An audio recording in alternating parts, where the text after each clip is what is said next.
Hello friends, smart study with Anil YouTube channel पर आपका स्वागत है। आज के सेशन में हम बात करेंगे 16 और 17 अगस्त 2022 के करंट अफेयर्स के बारे में। तो चलिए शुरू करते हैं आज का सेशन। हाल ही में ऑपरेशन यात्री सुरक्षा किसके द्वारा शुरू किया गया है? तो ये शुरू किया गया है भारतीय रेलवे सुरक्षा बल के द्वारा। भारतीय रेलवे सुरक्षा बल आरपीएफ ने एक अखिल भारतीय अभियान शुरू किया है जिसे ऑपरेशन यात्री सुरक्षा के नाम से जाना जाता है। ऑपरेशन यात्री सुरक्षा को गति देने के लिए आरपीएफ के द्वारा जुलाई 2022 में यात्रियों को निशाना बनाने वाले अपराधियों के खिलाफ एक महीने के अखिल भारतीय अभियान का शुभारंभ किया गया था। अगला प्रश्न, हाल ही में भारतीय अमेरिकी उमा पेम्मा राजू का निधन हो गया है, वे कौन थीं? तो उमा पेम्मा राजू ये एक पत्रकार थी जिनका अभी हाल ही में निधन हो गया है। फॉक्स न्यूज की संस्थापक एंकर उमा पेम्मा राजू का निधन हो गया है। पेम्मा राजू ने अपने करियर के दौरान कई एमी पुरस्कार प्राप्त किए। अमेरिका के बिग सिस्टर्स ऑर्गेनाइजेशन ने उन्हें the woman of achievement award से सम्मानित किया था। किसके द्वारा किए गए सर्वेक्षण के अनुसार रक्षा बल, आरबीआई और भारत के प्रधानमंत्री देश के 3 सबसे भरोसेमंद संस्थान हैं? तो ये सर्वेक्षण किया गया था इप्सोस इंडिया के द्वारा। इप्सोस इंडिया के एक सर्वेक्षण के अनुसार भारत के प्रधानमंत्री एक संस्थान के रूप में तीसरे स्थान पर हैं, सुप्रीम कोर्ट को चौथे स्थान पर और केंद्रीय जांच ब्यूरो यानी कि सीबीआई को 5वें स्थान पर रखा गया है। हाल ही में किस बैंक के द्वारा उत्सव सावधि जमा योजना शुरू की गई है? तो उत्सव सावधि जमा योजना तो ये शुरू की गई है भारतीय स्टेट बैंक यानी एसबीआई के द्वारा। इस सावधि जमा योजना में उच्च ब्याज दरें हैं और ये केवल सीमित समय के लिए उपलब्ध है। ये कार्यक्रम देश की आज़ादी के 76वें वर्ष के अवसर पर पेश किया गया है। एसबीआई 1000 दिनों के कार्यकाल के साथ सावधि जमा पर 6.10% प्रति वर्ष की ब्याज दर की पेशकश कर रहा है। ये दरें 15 अगस्त 2022 से प्रभावी हैं और ये योजना 75 दिनों की अवधि के लिए वैध है। एसबीआई, इसके बारे में अगर हम बात करें तो वर्तमान अध्यक्ष कौन है इसके? दिनेश कुमार खारा हैं और जो मुख्यालय है इसका एसबीआई का ये मुंबई में स्थित है। और एसबीआई की जो स्थापना हुई थी ये हुई थी 1 जुलाई 1955 को। फरवरी महीने में कौन सा शहर 23वें India international sea food show का आयोजन करने वाला है? तो 23वें India international sea food show, इसका जो आयोजन है ये कौन करेगा? ये करने वाला है कोलकाता। भारत सरकार अगले साल 15 से 17 फरवरी तक कोलकाता में 23वें India international sea food show का आयोजन करने वाला है। India international sea food show दरअसल भारत में समुद्री जीवों का निर्यात बढ़ाने का एक मंच होता है। वर्ष 2021 और 22 के दौरान भारत से $7.76 बिलियन के सी फूड का निर्यात किया गया था। मूल्य के हिसाब से ये अब तक का सर्वाधिक है। समुद्री उत्पाद निर्यात विकास प्राधिकरण केंद्रीय वाणिज्य एवं उद्योग मंत्रालय के तहत एक संगठन काम करता है जो सी फूड्स के मामलों को देखता है। हाल ही में 11 रामसर स्थलों की घोषणा के बाद भारत में अब कुल कितने रामसर स्थल हो गए हैं? तो अब भारत में कुल रामसर स्थलों की जो संख्या है वो कितनी हो गई है? 75 हो गई है, जिसमें अभी वर्तमान में ही 11 नए स्थलों की रामसर स्थलों की घोषणा की गई थी, जिसमें से तमिलनाडु में 4, उड़ीसा में 3, जम्मू और कश्मीर में 2, मध्य प्रदेश में 1 और महाराष्ट्र में 1 शामिल है।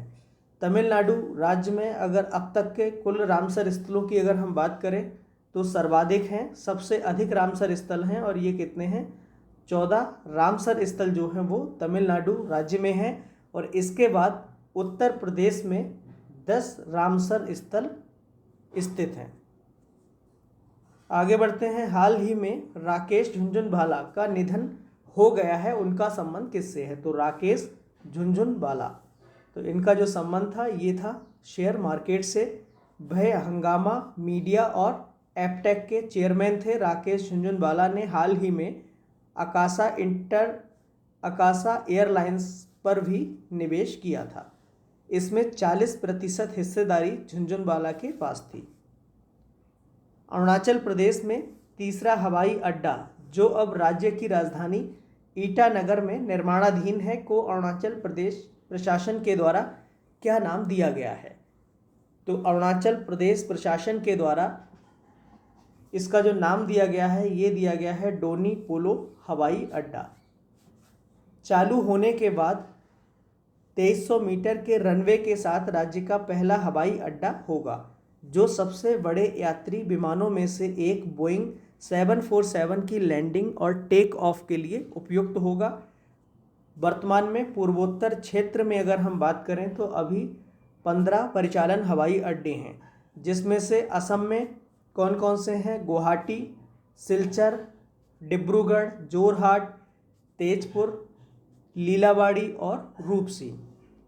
वहीं अरुणाचल प्रदेश तेजू और पासीघाट, त्रिपुरा में अगरतला में स्थित है, और मणिपुर में इम्फाल, मेघालय में शिलोंग, मिजोरम में लेंगपुई, नागालैंड दीमापुर, सिक्किम पाकयोंग। तो 15 परिचालन हवाई अड्डे पूर्वोत्तर भारत में स्थित हैं। दुनिया के सबसे ऊंचे चिनाब रेलवे आर्क ब्रिज का निर्माण कहाँ पर किया जा रहा है? तो चिनाब रेलवे आर्क ब्रिज, इसका जो निर्माण है वो किया जा रहा है जम्मू और कश्मीर में। चिनाब ब्रिज नाम से ये रेलवे पुल चिनाब नदी के जल स्तर से 359 मीटर ऊंचा है और इसकी जो लंबाई है वो 1315 मीटर है। यह विश्व का सबसे ऊंचा रेलवे ब्रिज है, जो चिनाब नदी तल के स्तर से 559 मीटर ऊपर है। यह पुल आईफल टावर से 35 मीटर ऊंचा है और इस आर्क का कुल वजन 10,619 मीट्रिक टन है और यह पुल 28,660 मीट्रिक टन स्टील के द्वारा निर्मित किया गया है। चिनाब नदी भारत के हिमाचल प्रदेश के लाहौल और स्पीति जिले के ऊपरी हिमालय में टांडी में चंद्रा और भागा नदियों के संगम से बनती है। तो जो चिनाब नदी है ये किस किस से बनती है? टांडी में चंद्रा और भागा नदियों के संगम मिलने से मतलब बनती है, और इसकी ऊपरी पहुंच में इसे चंद्रभागा के नाम से जाना जाता है। यह सिंधु नदी की एक सहायक नदी है। हाल ही में नेटग्रिड का मुख्य कार्यकारी अधिकारी यानी सीईओ किसे नियुक्त किया गया है? तो नेटग्रिड इसका कार्यकारी अधिकारी नियुक्त किया गया है पीयूष गोयल को। केंद्र सरकार ने नागालैंड कैडर के 1994 बैच के भारतीय प्रशासनिक सेवा अधिकारी पीयूष गोयल को नेटग्रिड का मुख्य कार्यकारी अधिकारी नियुक्त किया है। आईएएस अधिकारी पीयूष गोयल अभी गृह मंत्रालय में अतिरिक्त सचिव के रूप में कार्यरत हैं। नेटग्रिड या राष्ट्रीय खुफिया ग्रिड भारत की आतंकवाद रोधी क्षमताओं को बढ़ाने के लिए स्थापित एक संघीय खुफिया संगठन है और नेटग्रिड का गठन जो हुआ था ये 2009 में हुआ था और इसका जो मुख्यालय है ये कहाँ स्थित है? नई दिल्ली में। भारत के राष्ट्रपति द्रौपदी मुर्मू ने स्वतंत्रता दिवस की पूर्व संध्या पर सशस्त्र बलों और केंद्रीय सशस्त्र पुलिस बल सीएपीएफ के लिए कितने वीरता पुरस्कारों को मंजूरी दी है? तो ये मंजूरी दी है 107 वीरता पुरस्कारों की। भारत में राष्ट्रपति सशस्त्र बलों का सुप्रीम कमांडर होता है। राष्ट्रपति के द्वारा मंजूर किए गए वीरता पुरस्कारों में 3 कीर्ति चक्र, 13 शौर्य चक्र सहित कुल 107 पुरस्कार शामिल हैं। कश्मीर के बारामूला जिले में पिछले महीने आतंकवाद विरोधी अभियान में गोली लगने से मारे गए सेना के कुत्ते एक्सेल का नाम भी उन 42 लोगों की सूची में शामिल किया गया है। भारत में अशोक चक्र के बाद कीर्ति जो चक्र है ये दूसरा सबसे बड़ा सैन्य सम्मान है। प्रतिष्ठित Indian film festival of Melbourne FM 2022 में best actor of the year का अवार्ड किसे मिला है? तो Indian film festival of Melbourne 2022 में best actor of the year इसका जो अवार्ड है ये दिया गया है रणवीर सिंह को। फिल्म 83 में भारतीय क्रिकेट टीम के कप्तान कपिल देव की भूमिका में अपने करियर का बेस्ट परफॉर्मेंस देने के लिए रणवीर सिंह को best actor of the year का अवार्ड दिया गया है। अब हम आगे बढ़ते हैं और मेलबर्न 2022 के इंडियन फिल्म फेस्टिवल में विजेताओं की पूरी लिस्ट देख लेते हैं। बेस्ट फिल्म इसका जो अवार्ड दिया गया है वो 83 को। बेस्ट डायरेक्टर ये सुजीत सरदार ऊधम के लिए और अर्पणा सेन द रैपिस्ट के लिए। बेस्ट एक्टर रणवीर सिंह 83 के लिए। बेस्ट एक्ट्रेस का जो अवार्ड है ये शेफाली शाह जलसा के लिए दिया गया है। Best series Mumbai diaries 2611। एक सीरीज में best actor Mohit Raina Mumbai diaries 2611। एक सीरीज में बेस्ट एक्ट्रेस साक्षी तबर माई के लिए। बेस्ट इंडी फिल्म जग्गी के लिए। सब कॉन्टिनेंटल की best film Joyland life time achievement award ये दिया गया है कपिल देव के लिए।